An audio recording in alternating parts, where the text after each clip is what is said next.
Oke,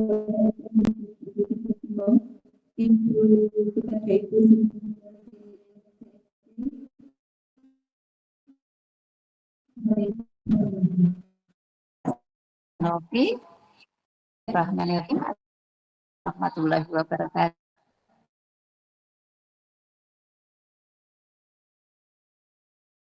Bapak dan Ibu, hari ini kita bisa berkumpul di ruang laboratorium IPA dan juga melalui daring. Hari ini Bapak Ibu, saya mengucapkan terima kasih yang pertama kepada Bapak dan Ibu guru semuanya bahwa pada hari ini adalah pertemuan komunitas belajar kita secara online yang sekolah kita. Dan ini luar biasa sekali Bapak Ibu yang awalnya dulu-dulu kita selalu mengadakan di komunitas belajar kita untuk belajar bersama, namun secara tatap muka. Namun ini kita sudah online. Yang terhormat Bapak dan Ibu guru, selanjutnya pada hari ini nanti kita dengan narasumber Bapak Budi Mulyono akan memberikan pengimbasan kepada Bapak dan Ibu semuanya kaitannya dengan budaya positif di sekolah. Kemudian Bapak Ibu, nanti semoga perjalanan kita belajar bersama pada komunitas belajar ini nanti berjalan lancar dan kita mendapatkan ilmu-ilmu yang menginspirasi kita sehingga nanti pada praktik baik kita sebagai pendidik ini nanti akan berefek positif kepada anak-anak kita bahwa pendidikan yang memerdekakan murid ini perlu kita tingkatkan karena murid adalah bibit di sekolah kita. Nah, begitu Bapak Ibu, mungkin sambutan dari saya cukup sekian di bulan puasa ini. Semoga tetap semangat untuk kita belajar bersama dan saling melengkapi. Semuanya adalah untuk ekspedisi menjadi lebih maju lagi. Demikian sambutan dari saya. Sukses selalu untuk Bapak dan Ibu guru hebat SMP Negeri 3 Simo. Saya akhiri. Wassalamualaikum warahmatullahi wabarakatuh.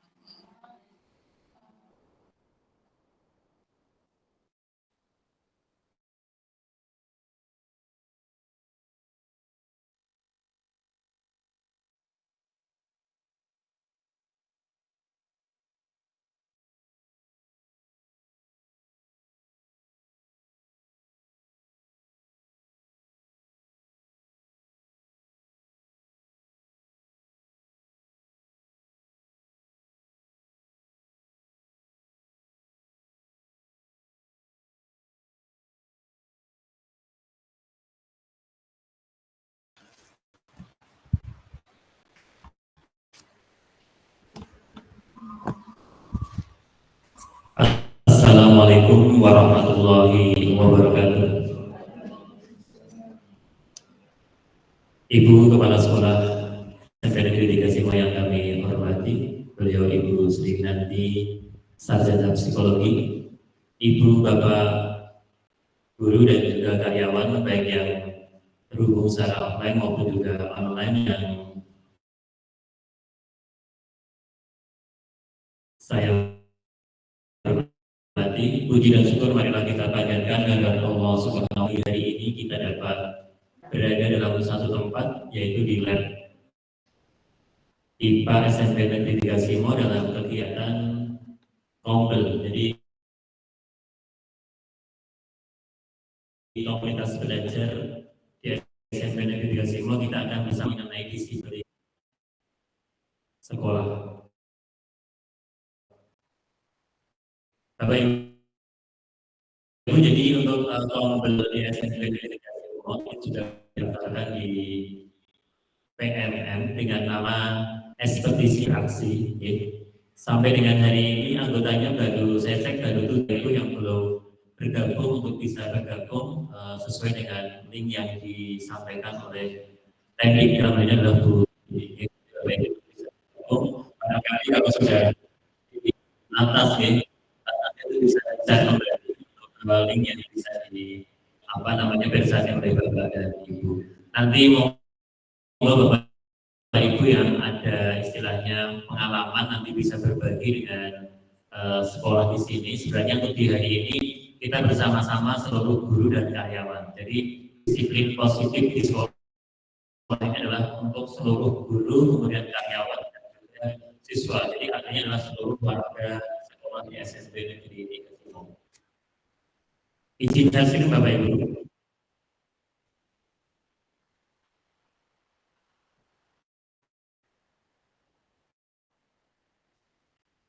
Sampai terlihat bisa di jawab ini.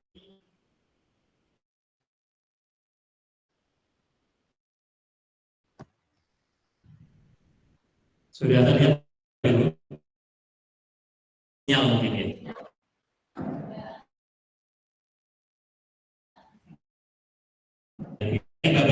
Pada hari ini kita naik disiplin positif di sekolah. Ini adalah penerapan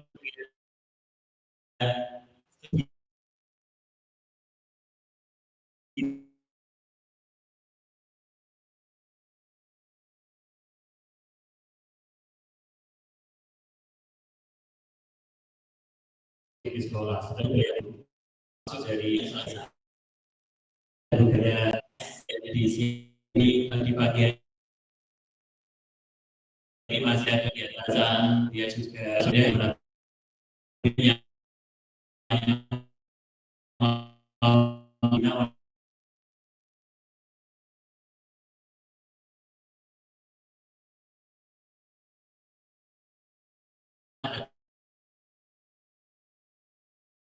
adalah sholat duhur.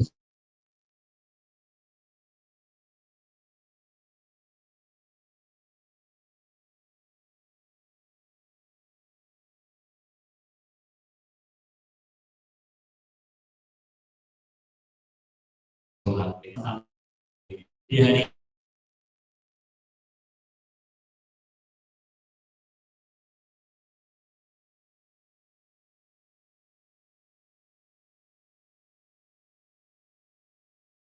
screenshot Bapak Ibu. Alur kegiatan di hari ini tiga Bapak Ibu. Yang pertama pemaparan materi yang bisa sampaikan sekitar 20 sampai dengan 30 menit. Kemudian nanti kita diskusi materi itu bikin tapi sebenarnya untuk materi sekali Bapak Ibu guru dan juga karyawan atau yang lain bisa di grup dinas.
berbeda dengan zaman kita waktu kita SMP, waktu kita SD itu beda.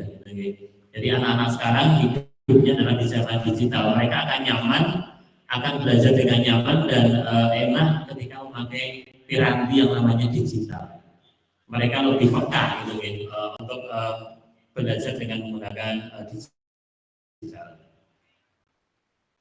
Kemudian Ki Hajar Dewantara ini juga mengibarkan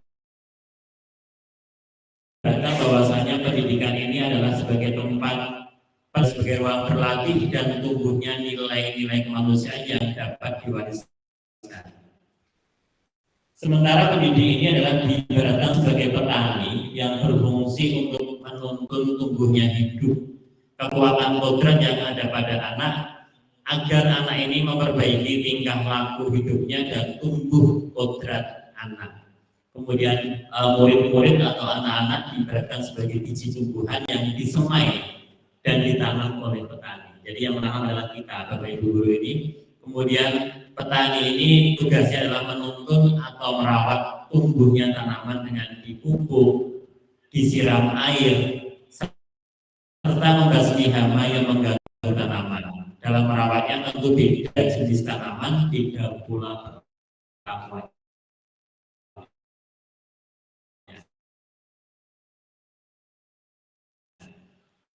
Ketika ada 300 anak, maka anak-anak ini memiliki perilaku semua kebutuhan kita.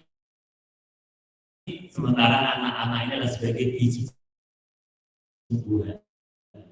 Baik guru-gurunya tergantung dari si petani tersebut. Kita lihat di bawahnya semboyan Ki Hajar Dewantara ini dari Tulodo. Ini sebagai seorang guru kita harus mampu menerapkan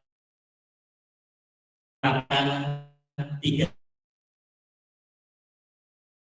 semboyan ini. Ingat sosok kita memberikan contoh kepada murid-murid. Kemudian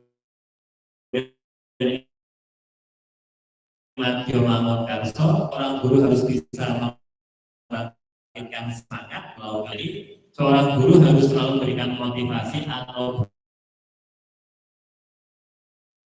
hubungan murid dengan murid-muridnya. Moga kita terapkan benar-benar semboyan Ki Hajar Dewantara ini. Ingat sosok Tulodo ing Madyo Mangun Karso dalam bahasa ini. Tante mawon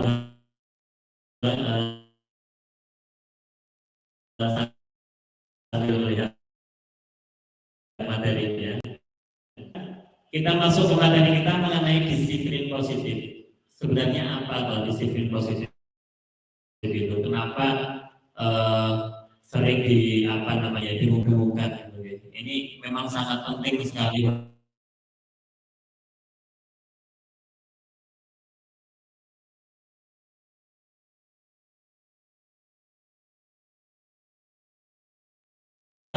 Motivasi internalnya ini yang namanya disiplin positif. Jadi kedisiplinan itu timbul dari dirinya sendiri, timbul berdasarkan motivasi atau mendapatkan hadiah.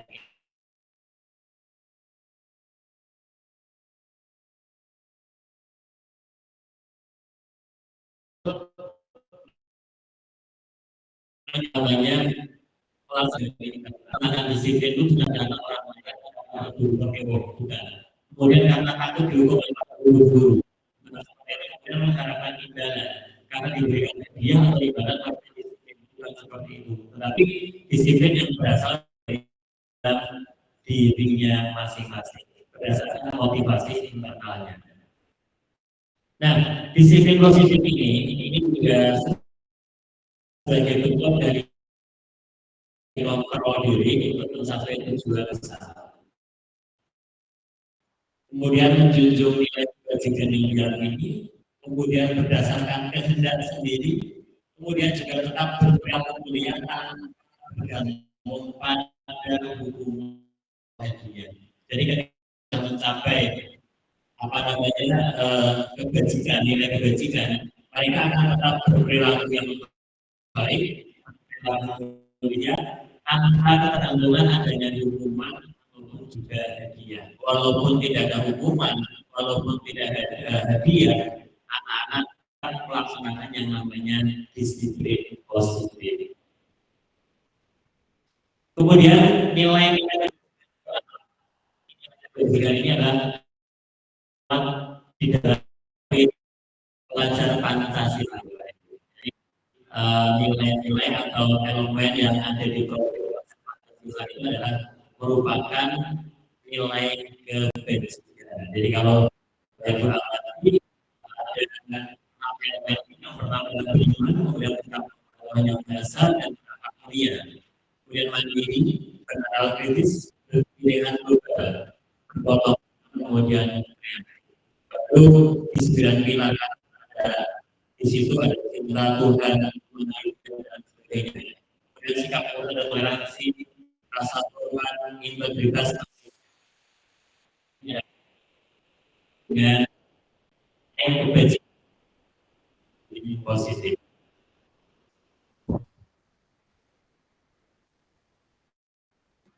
Kemudian Bapak Ibu, ketika kita melakukan kegiatan, ada motivasi termasuk di dalamnya adalah murid. Ya. Ketika melakukan sesuatu, ini motivasinya ada 3. Bapak Ibu, yang pertama adalah untuk menginginkan murid, kemudian untuk mendapatkan imbalan atau penghargaan dari orang lain. Kemudian yang ketiga adalah jadi orang yang dan menghargai diri sendiri dengan nilai-nilai yang mereka percaya. Ini jadi rata-rata ketika orang melakukan suatu kegiatan ada 3 motivasi ini. Jadi yang pertama untuk menghindari hukuman, bisa jadi seperti itu. Yang kedua untuk mendapatkan imbalan, kemudian yang ketiga adalah menjadi orang yang mereka dan menghargai diri sendiri. Nah, kalau menurut Bapak Ibu lebih ini kira-kira. Jadi ketika jenis motivasi tadi, motivasi adalah yang saat ini paling banyak mendasari perilaku murid-murid kita di sekolah itu. Jadi ada 3 tadi, ada 3 motivasi tadi. Yang pertama untuk menghindari hukuman, kemudian yang kedua adalah mendapatkan hadiah, kemudian yang ketiga adalah untuk menjadi diri sendiri. Kalau murid-murid kita kira-kira di bagian mana? Di bagian 1 ya katanya ya, untuk menghindari hukuman. Mereka berperilaku baik, sholat zuhur segera ke masjid ya, untuk menghindari hukuman. Kemudian sholat dengan bisa diam, itu untuk menghindari hukuman. Masih kecil sekali ya, sadar bahwasanya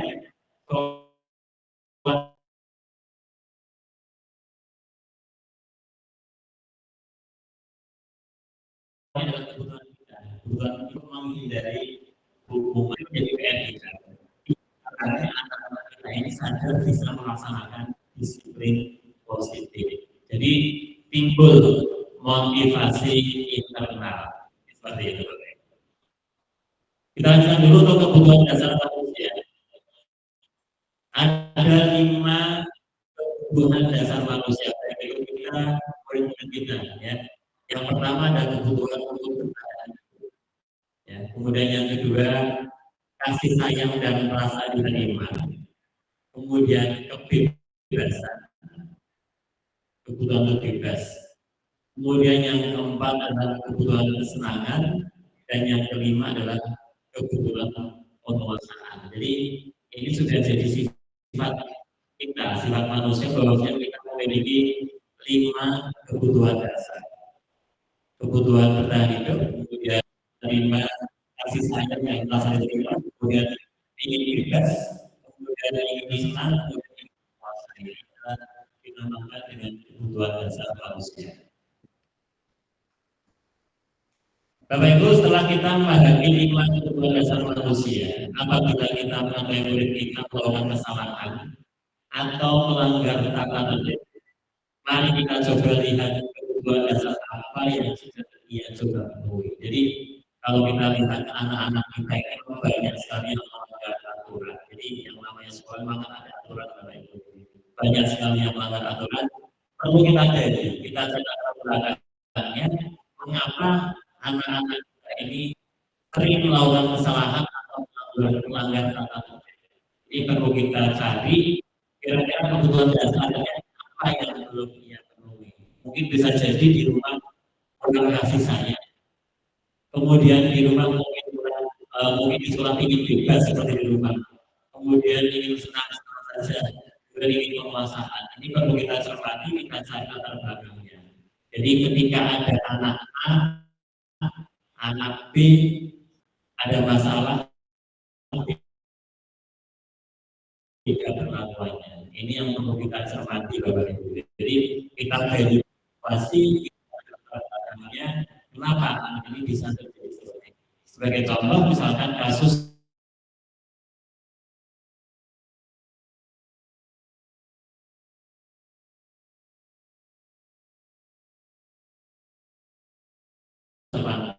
pertanyaan kan beda dengan kasusnya Ahmad dari kelas 9. Dia hampir tiap hari nggak berangkat sekolah ketika hanya di Parang saja. Ini alhamdulillah di kemarin kita sudah bisa mengikuti, walaupun di hari Jumat dia bolos lagi, ya, tapi kita sakit. Mudah-mudahan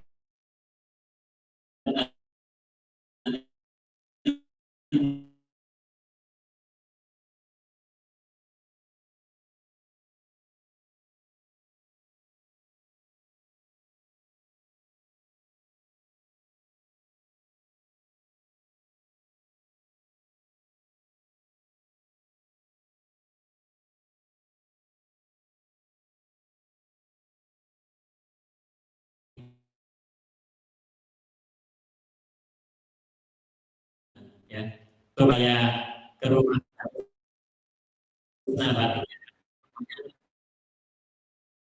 satu dengan saya nanti saya akan ambil kepentingan. Tapi kita tidak bisa memberikan solusinya. Kalau kita gali lebih dalam, sebenarnya ini masalahnya gimana? Kalau saya lihat kayak kasus itu juga kasih sayang, sangat disayang orang tuanya. Kemudian kebutuhan hidup sebenarnya juga banyak. Ya. Kemudian bebas semua sebenarnya bebas. Nah, mungkin ada hal yang belum terpecah. Ketika saya menggali informasi waktu itu dengan Mas Jaya, Mas Jaya itu guru badminton. Memang Ahmad dan ini ada apa namanya ya, ada masalah di keuangan. Jadi dia itu punya sedikit utang. Mungkin sedikit banyak saya belum tahu, belum menggali lebih dalam. Itu memang perlu nanti mungkin ada solusi dengan orang tuanya. Dia ketika ditanya dengan orang tuanya juga tidak ada masalah. Dengan siswa tidak ada masalah, dengan guru tidak ada masalah. Lantas apa itu? Pasti ketika anak itu tidak berangkat sekolah terus pasti ada masalah. Itu sudah pasti. Cuma masalahnya gimana? Ini perlu kita gali lebih dalam anak itu supaya mau menyampaikan permasalahannya. Nah, ini terkait dengan 5 kebutuhan dasar manusia tadi. Mungkin ada yang belum terpenuhi di video, kemudian di Ahmadana dan di yang lain-lainnya. Ini perlu kita gali lebih dalam, Bapak Ibu. Saya ketika jadi permasalahan di sisi wali kelas, kemudian Bapak Ibu juga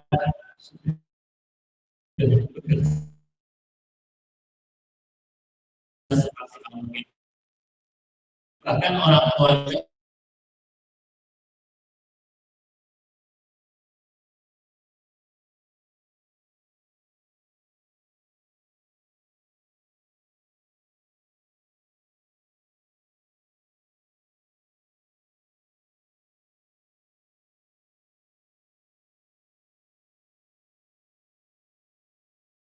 bersampah. Ketika orang tua membebaskan anak, tidak ada kontrol, anak-anak ada liar seperti itu. Jadi kerjasama antara sekolah, kemudian orang tua dan juga lingkungan sangat dipentingkan sekali. Jadi sangat dibutuhkan sekali.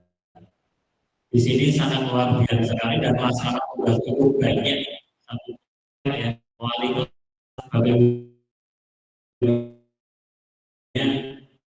ini secara nasional. Tapi nanti perlu kita dari lebih lagi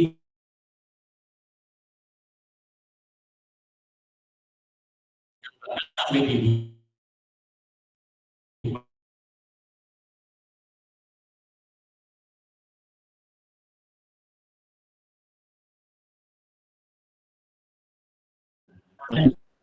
ketika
merupakan termasuk identitas sukses.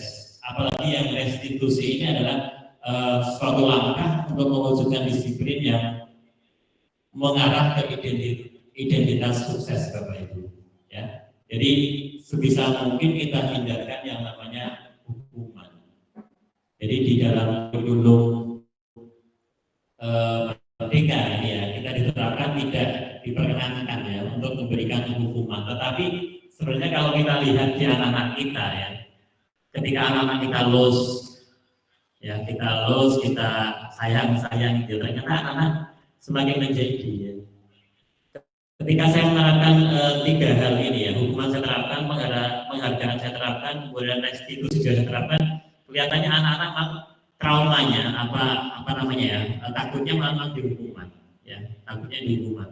Tetapi untuk restitusi ini adalah merupakan identitas yang sukses, Bapak Ibu. Jadi dinamakan kita bisa mewujudkan disiplin positif. Ini adalah dengan cara memberikan restitusi. Ya. Kita lihat posisi kontrol kita sebagai guru. Kita ada 5 posisi kontrol. Yang pertama sebagai penghukum. Ada kan guru yang sebagai penghukum. Jadi kemudian yang kedua ada guru yang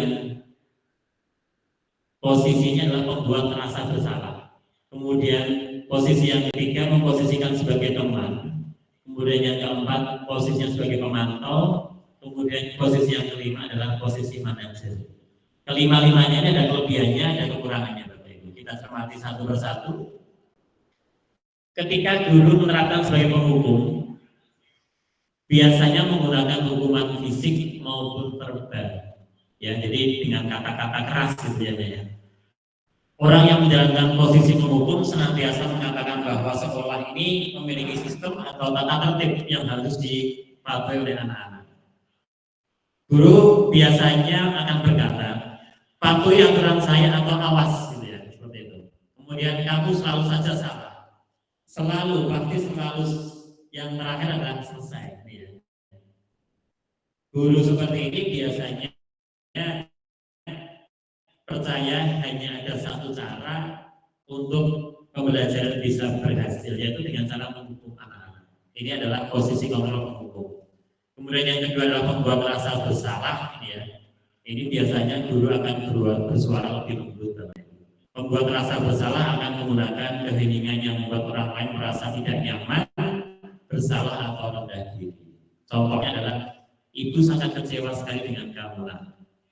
Berapa kali Bapak harus beritahu kamu ya, seperti ini. Kemudian yang ketiga adalah memposisikan diri sebagai teman.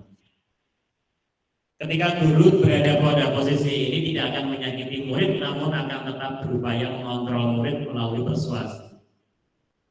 Posisi teman pada guru bisa negatif maupun positif, Bapak Ibu. Positif di sini berupa hubungan baik yang terjadi antara guru dan murid. Kemudian guru di posisi teman menggunakan hubungan baik dan humor untuk mempengaruhi seseorang. Contoh kalimatnya adalah, ayo bantulah demi Bapak ya, seperti itu. Ayo ingat bantuan Bapak selama ini. Ini adalah contoh sebagai teman. Kemudian posisi yang keempat sebagai pemantau. Ini Bapak Ibu, memantau artinya mengawasi. Gitu ya. Pada saat guru mengawasi, kita bertanggung jawab atas perilaku orang yang kita awasi. Contohnya, ketika pertanyaan yang diajukan seorang pemantau, peraturannya apa? Gitu. Apa yang telah kamu lakukan? Kemudian sanksi apa, konsekuensinya apa? Ini adalah posisi sebagai pemantau. Dan yang terakhir adalah posisi sebagai manajer. Posisi terakhir sebagai manajer adalah posisi di mana guru berbuat sesuatu bersama dengan murid, mempersilahkan murid mempertanggungjawabkan perilakunya, mendukung murid agar dapat menemukan solusi atas permasalahannya sendiri. Ini adalah posisi yang terakhir. Ketika kita bisa memposisikan sebagai manajer, ini adalah posisi yang utama, Bapak Ibu. Contoh perkataan seorang manajer. Apa yang kita meyakininya dan kamu melanggar aturan, apakah kamu bersedia memperbaikinya?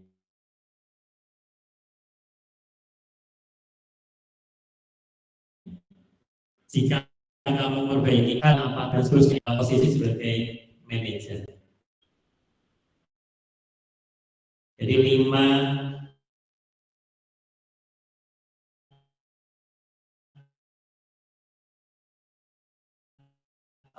posisi dan sebagai mantau akan bisa sebagai posisi membuat rasa monggo di. Kemudian Bapak Ibu sebagai penerapan disiplin positif.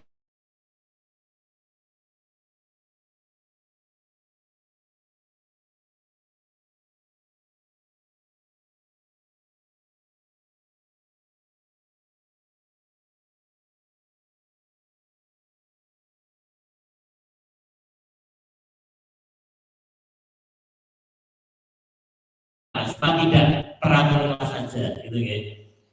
Ini kalau kita cermati bahwasanya peraturan, ini contoh, ya contoh. Dilarang merokok, ini kan jelas peraturan, gitu ya. Dilarang masuk bagi yang tidak memakai masker, ini namanya aturan. Kalau keyakinan, contohnya seperti ini, saya tidak akan merokok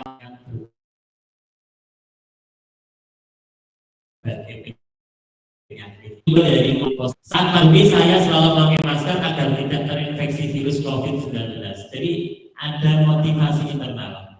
Saya mengemudikan mobil di bawah 60 km per jam untuk menjaga keselamatan diri dan pengguna jalan yang lain.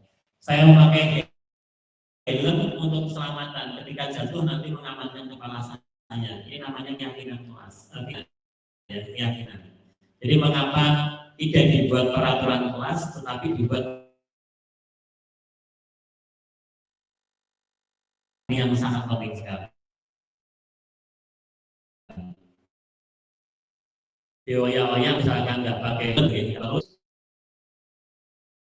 dia akan kembali lagi minggu ini dia yang keselamatan diri, dengan sendirinya anak-anak ini akan memakai helm. Kita lihat Bapak Ibu bahwasanya keyakinan kelas ini menentukan adalah dirinya masing-masing. Sementara kalau peraturan adalah pemandu. Jadi kalau di sini ada peraturan sekolah gitu ya, yang menentukan sekolah gitu ya. Bedanya ini. Kalau keyakinan kelas yang menentukan adalah kelasnya masing-masing. Kemudian motivasinya kalau keyakinan kelas motivasi dalam diri sendiri. Kalau peraturan ini motivasinya adalah ekstrinsik ya. Jadi tadi untuk menghindari hukuman atau mungkin mengharapkan imbalan. Jadi kenapa diterapkan yang namanya keyakinan kelas itu? Karena motivasinya adalah dari dalam diri, kemudian yang menentukan adalah dirinya sendiri. Ya. Segitiga restitusi.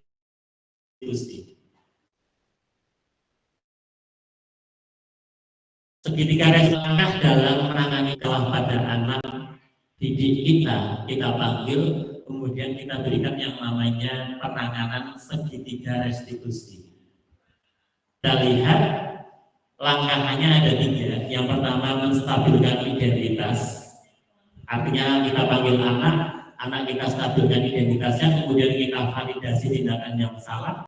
Kemudian yang ketiga adalah menanyakan keyakinan kelas bisa jadi, keyakinan sekolah juga bisa jadi ditanyakan. Contoh menstabilkan identitas, ya. Ketika anak-anak melanggar aturan, berbuat salah itu tidak apa-apa, itu boleh seperti itu ya. Tidak ada manusia yang sempurna. Kemudian saya juga melakukan kesalahan seperti itu. Kemudian kita bisa menyelesaikan masalah ini. Ini contoh menstabilkan identitas. Validasi tindakan yang salah.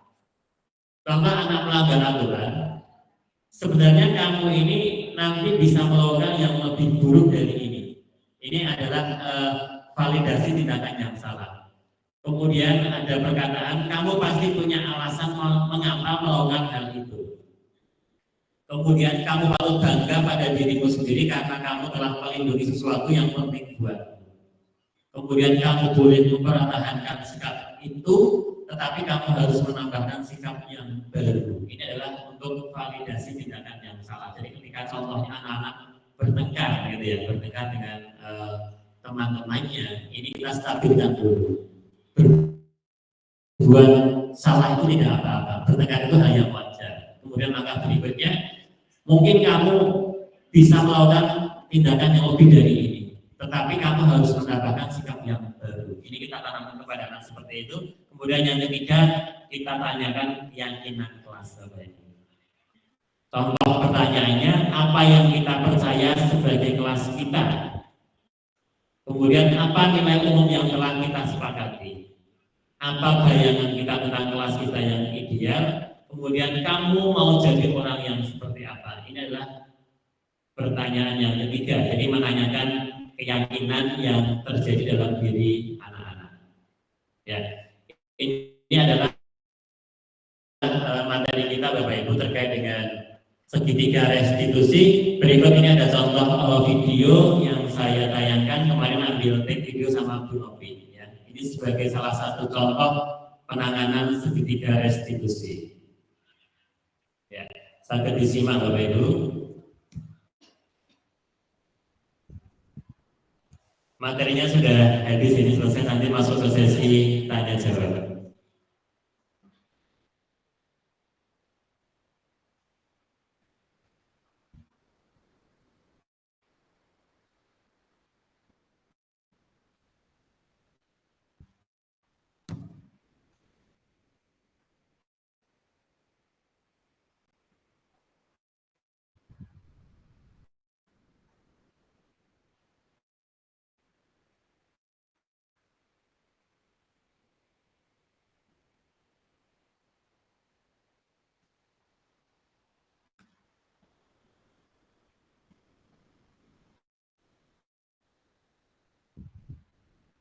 baterainya habis.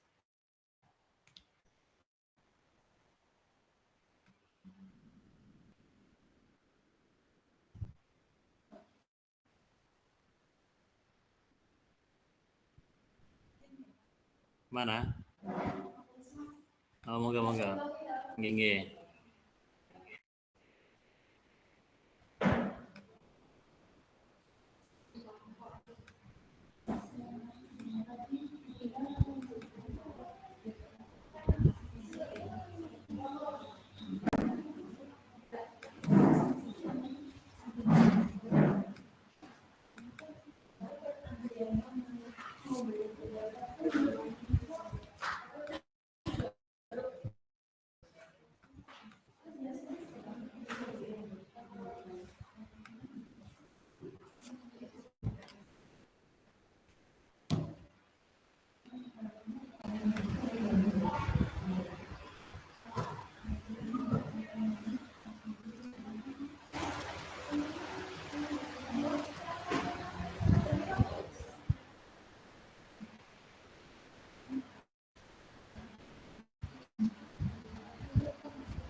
Mungkin itu dulu Bapak Ibu untuk materinya.